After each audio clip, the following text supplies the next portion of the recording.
नमस्कार दोस्तों, break exam में आप सभी का स्वागत है। आइए आज हम करंट अफेयर का एक ऐसा टॉपिक देखेंगे जहां से आपके परीक्षाओं में सवाल पूछे जाते हैं। तो यह टॉपिक है भारत सरकार के आगामी लक्ष्य। तो भारत सरकार द्वारा जो आने वाले समय में अपने लक्ष्य निर्धारित किए गए हैं उनको हम इस क्लास में कवर करेंगे और ये वीडियो आपके लिए बहुत ही ज़्यादा इम्पोर्टेंट है।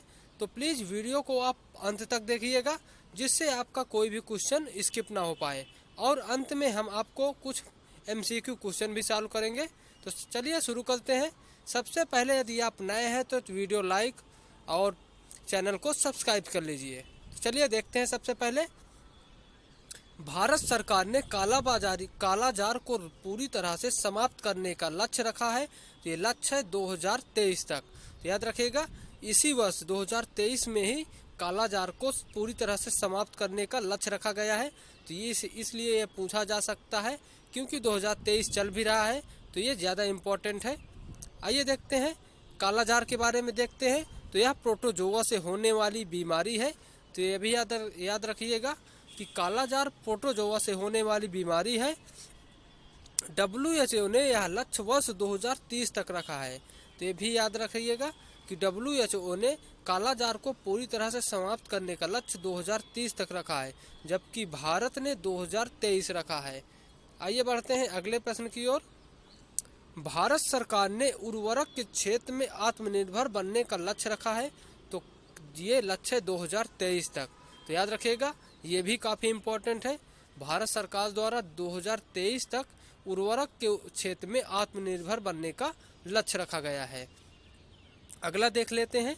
दिल्ली मुंबई एक्सप्रेसवे पूरा करने का लक्ष्य कब रखा गया है। तो ये 2023 का लक्ष्य है कि 2023 तक दिल्ली मुंबई एक्सप्रेसवे को काम पर पूरा हो जाएगा। तो याद रखिएगा 2023 तक इसके लक्ष्य को पूरा करने का टारगेट दिया गया है। वहीं आगे देख लेते हैं। ब्रॉड गेज रूट को 100% विद्युतीकृत करने का लक्ष्य, तो ये 2023 है। याद रखिएगा ब्रॉड गेज ये रेलवे लाइन का एक रूट होता है जिसको 2023 तक 100% विद्युतीकृत करने का लक्ष्य रखा गया है। तो इसका सही आंसर 2023 है। आइए और देख लेते हैं। पूर्वोत्तर के सभी राज्यों की राजधानियों को रेल नेटवर्क से जोड़ने का लक्ष्य कब रखा गया है। तो ये 2023 रखा गया है। ये भी याद रखिएगा काफ़ी इम्पोर्टेंट है कि पूर्वोत्तर के सभी राज्यों को राजधानियों को रेल नेटवर्क से जोड़ने का लक्ष्य 2023 है। वहीं आगे देख लेते हैं। कृषि में शून्य डीजल और नवीनीकरण ऊर्जा का उपयोग का लक्ष्य, तो ये वर्ष 2024 के लिए रखा गया है। इसी के तहत याद रखिएगा जो सोलर पंप लगवाए जाते हैं वो इसी लक्ष्य के तहत किसानों को प्रदान किए गए हैं। तो ये भी याद रखिएगा ये 2024 है इसका टारगेट। अगला देख लेते हैं। सबके लिए आवास मुहैया कराने का लक्ष्य कब रखा गया है। तो ये 2024 का रखा गया है, अर्थात अगले साल इसका लक्ष्य टारगेट किया गया है। वहीं पहले यह लक्ष्य 2022 निर्धारित था।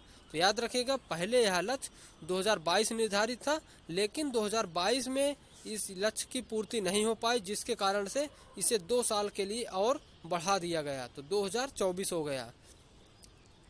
आइए बढ़ते हैं अगले लक्ष्य की ओर। तो भारत डिजिटल रेडियो लॉन्च का लक्ष्य कब है। तो ये 2024 है। तो याद रखिएगा डिजिटल रेडियो लॉन्च करने का लक्ष्य ये वर्ष 2024 है। ये भी काफ़ी इम्पोर्टेंट है। वहीं हर घर में नल से स्वच्छ जल की आपूर्ति, तो इसका लक्ष्य क्या है। तो 2024 है। ये भी याद रखिएगा हर घर में नल से स्वच्छ जल की पूर्ति ये 2024 है। ये काफ़ी इम्पोर्टेंट है, इसको याद रखिएगा, ये पूछा जा सकता है। आगे देख लेते हैं। सड़क दुर्घटना में होने वाली मौतों को 50% तक कम करने का लक्ष्य कब तक रखा गया है। तो ये 2024 तक रखा गया है। ये भी याद रखिएगा 2024 तक सड़क दुर्घटना में होने वाली मौतों को 50% तक कम करने का लक्ष्य। आइए आगे देख लेते हैं। भारतीय अर्थव्यवस्था को 5 ट्रिलियन करने का लक्ष्य कब रखा गया है। तो ये 2024 से 25 तक रखा गया है। तो 2024 से 25 तक भारतीय अर्थव्यवस्था को 5 ट्रिलियन करने का लक्ष्य रखा गया है। वहीं आगे देख लेते हैं। सभी गांवों में ऑप्टिकल फाइबर बिछाने का लक्ष्य रखा गया है। तो इसका सही आंसर क्या है? वर्ष 2025 तक। तो सभी गांवों में ऑप्टिकल फाइबर बिछाने का लक्ष्य रखा गया है। तो इसका सही आंसर 2025 तक है, ये भी याद रखिएगा। ऑप्टिकल फाइबर के जरिए सारे गांवों में इंटरनेट कनेक्टिविटी को प्रदान करना है, ये इसका मुख्य उद्देश्य है। इसी के तहत भारत नेट जैसी परियोजना चलाई गई थी सरकार द्वारा। आगे देख लेते हैं, भारत को टीबी मुक्त बनाना है, ये मोस्ट इम्पॉर्टेंट है। ये 2025 तक भारत को टीबी मुक्त बनाना है, याद रखिएगा। आइए आगे देख लेते हैं, पेट्रोल में एथेनॉल को 20% मिश्रित करने का लक्ष्य कब रखा गया है? तो ये 2025 तक रखा गया है। तो पेट्रोल में एथेनॉल को 20% मिश्रित करने का लक्ष्य तो ये 2025 तक रखा गया है। वहीं आगे देखते हैं, 100 मीट्रिक टन कोयला गैसीकरण प्राप्त करने का लक्ष्य रखा गया है। तो ये वर्ष 2030 तक रखा गया है। तो 100 मीट्रिक टन कोयला गैसीकरण प्राप्त करने का लक्ष्य वर्ष 2030 तक रखा गया है। वहीं 500 गीगावाट अक्षय ऊर्जा प्राप्त करने का लक्ष्य तो ये वर्ष 2030 तक रखा गया है। 500 गीगावाट अक्षय ऊर्जा प्राप्त करने का लक्ष्य वर्ष 2030 तक। वहीं आगे देख लेते हैं, 280 गीगावाट सौर ऊर्जा प्राप्त करने का लक्ष्य कब रखा गया है? तो वर्ष 2030 तक रखा गया है। तो याद रखिएगा, सौर ऊर्जा प्राप्त करने का लक्ष्य 2030 तक है और ये 280 गीगावाट है। वहीं विश्व की तीसरी सबसे बड़ी अर्थव्यवस्था बनने का लक्ष्य वर्ष 2030 तक रखा गया है। वहीं विश्व की तीसरी सबसे बड़ी अर्थव्यवस्था बनने का लक्ष्य 2030 तक रखा गया है, ये भी याद रखिएगा। वहीं सेवा क्षेत्र में $1 ट्रिलियन निर्यात का लक्ष्य वर्ष 2030 तक रखा गया है। वहीं सेवा क्षेत्र में $1 ट्रिलियन निर्यात का लक्ष्य 2030 तक रखा गया है। आइए और आगे देख लेते हैं, कुल कार्बन उत्सर्जन में 1 अरब टन की कमी का वर्ष कौन है? तो 2030 तक कुल कार्बन उत्सर्जन में 1 अरब टन की कमी लाने का लक्ष्य रखा गया है, ये भी याद रखिएगा। इकोलॉजी इन्वायरमेंट में ये पूछा जा सकता है कि 1 अरब टन की कमी का लक्ष्य कितने वर्षों के तक रखा गया है? तो ये 2030 तक रखा गया है। वहीं भारत से पूर्ण रूप से मलेरिया उन्मूलन करने का लक्ष्य कब रखा गया है? तो ये 2030 तक रखा गया है कि भारत से पूर्ण रूप से मलेरिया उन्मूलन करने का लक्ष्य 2030 तक रखा गया है। वहीं कुल वाहन में 30% इलेक्ट्रिक वाहन का लक्ष्य कितना है? तो ये वर्ष 2030 तक है। तो कुल वाहन में 30% इलेक्ट्रिक वाहनों का उपयोग होगा, ये वर्ष 2030 तक ऐसा लक्ष्य रखा गया है भारत द्वारा। और आगे देख लेते हैं, HIV एड्स को खत्म करने का लक्ष्य कब तक रखा गया है? तो ये वर्ष 2030 तक रखा गया है। तो याद रखिएगा, वर्ष 2030 तक HIV एड्स को खत्म करने का लक्ष्य रखा गया है। और आगे देख लेते हैं, भारतीय रेलवे को नेट जीरो कार्बन उत्सर्जन या ग्रीन रेलवे का लक्ष्य बनाने का लक्ष्य रखा गया है। तो ये वर्ष 2030 तक रखा गया है। तो याद रखिएगा, भारतीय रेलवे को नेट जीरो कार्बन उत्सर्जन या ग्रीन रेलवे बनाने का लक्ष्य 2030 तक रखा गया है। वहीं आगे देखते हैं, हाइड्रोफ्लोरोकार्बन के प्रयोग को 80% तक कम करने का लक्ष्य रखा गया है। तो ये वर्ष 2047 तक रखा गया है। तो याद रखिएगा, HFC इसे शॉर्ट में बोलते हैं। हाइड्रोफ्लोरोकार्बन के उपप्रयोग को 80% तक कम, यहाँ काम गलत लिखा है, कम होगा यहाँ पर, कम करने का लक्ष्य 2047 तक रखा गया है। वहीं आगे देख लेते हैं, भारत को ऊर्जा स्वतंत्र बनाने का लक्ष्य कब तक रखा गया है? तो ये 2047 तक रखा गया है, ये भी। वहीं मुंबई शहर में शून्य कार्बन उत्सर्जन का लक्ष्य कब तक रखा गया है? तो वर्ष 2050 तक रखा गया है। तो मुंबई शहर में शून्य कार्बन उत्सर्जन का लक्ष्य वर्ष 2050 तक रखा गया है, ये भी काफ़ी इम्पोर्टेंट है, पूछा जा सकता है।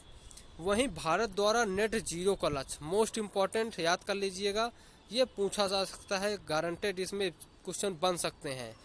तो भारत द्वारा नेट जीरो का लक्ष्य वर्ष 2070 तक है।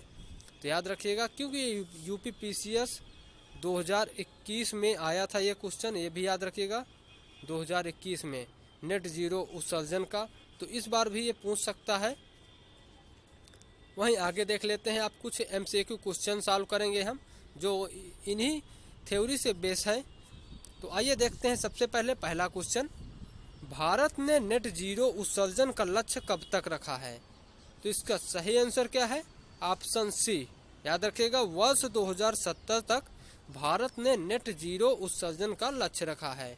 आइए बढ़ते हैं अगले प्रश्न की ओर, सबके लिए आवास मुहैया कराने का लक्ष्य कब तक के लिए रखा गया है? तो इसका सही आंसर क्या है? ऑप्शन ए, वर्ष 2024 तक के लिए रखा गया है। अभी तक ये 2022 था, लेकिन 2022 में लक्ष्य पूरा नहीं हो पाया, तो इसे हटाकर 2024 के लिए कर दिया गया। आइए देखते हैं अगला क्वेश्चन, भारत ने विश्व के तीसरी सबसे बड़ी अर्थव्यवस्था बनने का लक्ष्य कब तक के लिए रखा है? तो इसका सही आंसर क्या है? ऑप्शन ए, वर्ष 2030 तक के लिए भारत ने विश्व की तीसरी सबसे बड़ी अर्थव्यवस्था बनने का लक्ष्य रखा है। आइए आगे देख लेते हैं, भारत ने टीबी उन्मूलन का लक्ष्य कब तक के लिए रखा है? तो इसका सही आंसर क्या है? ऑप्शन बी, वर्ष 2025 तक। तो भारत ने वर्ष 2025 तक टीबी उन्मूलन का लक्ष्य रखा है, याद रखिएगा, ऑप्शन बी इसका सही आंसर है। आइए बढ़ते हैं अगले प्रश्न की ओर, भारत ने हर घर में स्वच्छ जल की आपूर्ति का लक्ष्य कब तक के लिए रखा है? तो इसका सही आंसर क्या है? स्वच्छ जल की पूर्ति, ऑप्शन ए, वर्ष 2024, याद रखिएगा, ऑप्शन ए इसका सही आंसर है। वर्ष 2024 तक के लिए भारत ने हर घर में स्वच्छ जल की आपूर्ति का लक्ष्य रखा है। आइए बढ़ते हैं अगले प्रश्न की ओर, अब ये आपके लिए कमेंट में आप इसका आंसर जरूर बताइएगा कि भारत ने पेट्रोल में 20% एथेनॉल मिलाने का लक्ष्य कब तक के लिए रखा है? इसका आंसर आप कमेंट बॉक्स में ज़रूर दीजिएगा। यदि आपने हमारी पूरी वीडियो को शुरू से अंत तक सही तरीके से देखा है तो आप ज़रूर इसका आंसर दे पाओगे। प्लीज़ इसका कमेंट बॉक्स में आंसर ज़रूर दीजिएगा। चलिए, यदि आप अभी तक हमारे चैनल को सब्सक्राइब नहीं किए हैं तो प्लीज़ यूट्यूब चैनल को सब्सक्राइब कर लीजिए, और इसकी PDF प्राप्त करने के लिए आप हमारे टेलीग्राम चैनल पर जुड़ जाइए, जिसकी लिंक हमने डिस्क्रिप्शन बॉक्स में दे दी है। तो प्लीज़ आप यूट्यूब चैनल सब्सक्राइब कर लीजिए और टेलीग्राम पर जुड़ जाइए। वीडियो देखने के लिए आपका बहुत बहुत धन्यवाद। Thank you for watching break exam.